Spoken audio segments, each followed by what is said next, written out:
Water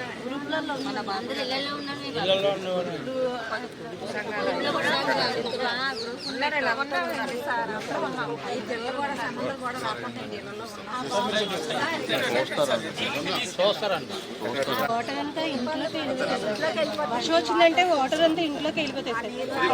అది కూడా ఎంత ఉంటుందంటే ఇంతే ఉంటుంది సార్. సైట్ కూడా ఒక క్లీనింగ్ కూడా ఇంతే ఉంటుంది, అంతమించి ఎక్కువగా అయితే ఉండదు. వాష్రూమ్స్ లేదు సార్, కానీ చాలా నరకం అయితే అనిపిస్తారు సార్. దోమలు ఇంట్లో ఇళ్లలో పనిచేస్తారు.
ఉంది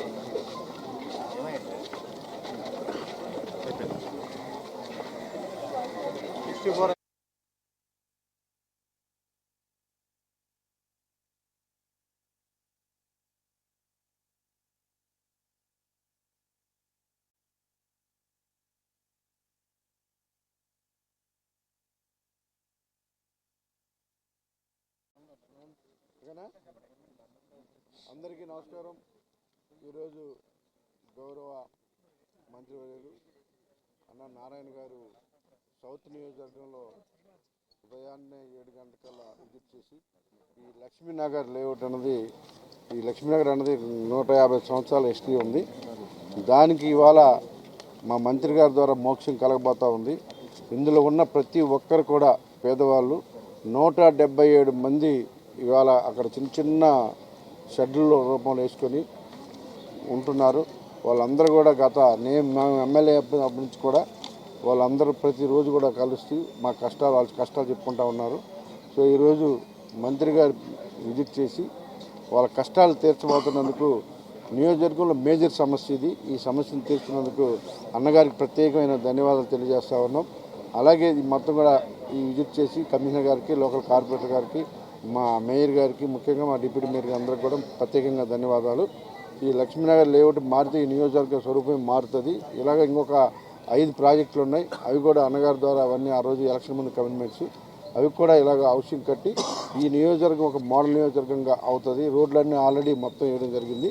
సో ఇలాంటి హౌసింగ్ మాత్రమే పెండింగ్ ఉన్నాయి మేజర్గా, అవన్నీ కూడా అలాగే అన్నగారి ద్వారా పూర్ణ మార్కెట్ ఒకటి, నెహ్రూ బజార్, అవి 2 కూడా విశాఖపట్నంలో ఉత్తరాంధ్రలోని పెద్ద మార్కెట్లు, వాటికి కూడా ఒక రూపం తీసుకొస్తా ఉన్నాం. అతి త్వరలోనే వాటిని కూడా వర్క్ స్టార్ట్ చేసే విధంగా మా కమిషనర్ గారు కానీ, మేయర్ గారు కానీ, ముఖ్యంగా అందరూ మంత్రి గారు కూడా అందరూ ప్రత్యేకంగా శ్రద్ధ చూపిస్తున్నందుకు ప్రత్యేకమైన ధన్యవాదాలు. ఉదయాన్నే వచ్చి నియోజకవర్గంలో మా పేదల కష్టాలు విన్నందుకు మా మంత్రి గారికి ప్రత్యేకంగా ధన్యవాదాలు తెలియజేస్తాం. అందరికీ నమస్కారాలండి. ఈరోజు లక్ష్మీనగర్లో ఏదైతే వెలంపేట జోన్ 4లో స్లమ్ ఏరియా ఉందో ఆ స్లమ్ ఏరియాని అటు శాసనసభ్యులతోనూ మరియు ప్రజాప్రతినిధులతోనూ అధికారులతోనూ విజిట్ చేయడం జరిగింది. అయితే వాళ్ళ పరిస్థితి చూస్తే చాలా చాలా నిజంగా దారుణం. ఒక 6 చదరపు అడుగుల్లోనే 6 చదరపు అడుగులే దాంట్లోనే ఒక కుటుంబం ఉంటుంది. ఇక్కడ దాదాపు 177 మంది 50 సంవత్సరాల పైగా ఉంటున్నారు. అందులో 162 మంది సెల్ఫ్ హెల్ప్ గ్రూప్ వాళ్ళు ఉన్నారు. అయితే దీని విషయమే యాక్చువల్గా గతంలో ముఖ్యమంత్రి గారు విశాఖపట్నం వచ్చినప్పుడు వారు చెప్పడం జరిగింది. ఎక్కడైతే స్లమ్స్ ఉన్నాయో ఆ స్లమ్స్ అన్నింటినీ మార్చాలి, దాని మీద మీరు వర్కౌట్ చేయండి అని ఆయన ఆదేశించారు. ఎమ్మెల్యే గారు అనేక సార్లు నాకు అడగటం జరిగింది. ఈ స్లమ్ని ఎలా చేస్తారు, ఏం చేస్తారు, వాళ్ళ పరిస్థితి దారుణంగా ఉంది చూడమని చెప్తే యాక్చువల్గా ఈరోజు మార్నింగ్ నేను వచ్చాను. అది చూస్తే నిజంగా వాళ్ళ పరిస్థితి దారుణం.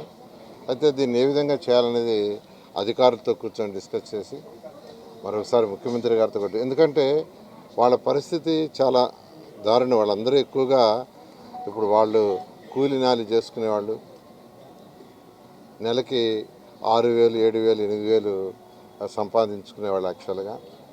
అటువంటి పరిస్థితుల్లో ఉండేవాళ్ళు 177 మంది. కాబట్టి వాళ్ళకి ఏం చేయాలనే దానికి ఒక ప్లాన్ చేసుకొని ఖచ్చితంగా ఈ స్లమ్ని వీలైనంత తొందరలో వాళ్ళకి ఇల్లు కట్టించేది చేస్తాం. దీన్ని ముఖ్యమంత్రి గారితో కూడా ఒకసారి మాట్లాడతాం. ఎందుకంటే ఇవి స్పెషల్ ప్రాజెక్ట్ కింద టేకప్ చేయాలి.